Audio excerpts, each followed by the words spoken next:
এগুলো। তারপর ভোগ বিতরণের পরে আমরা নিজেরাও ভোগ গ্রহণ করলাম। তারপর দেখো আমাদের এখানে খুব বড় রথের পুজো হয়, আমরা সেখানে পৌঁছে গিয়েছিলাম। মোটামুটি দুটো জায়গা থেকে আমাদের রথ টানা হয়। তো রথ তখনও চলছে, এটা সন্ধে হয়ে গেছে।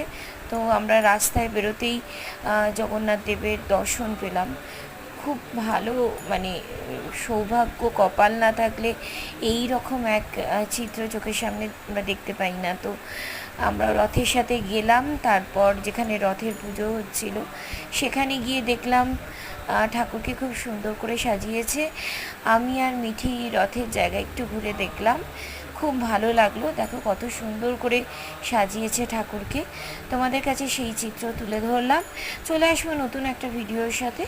আপাতত বাই ফ্রেন্ডস।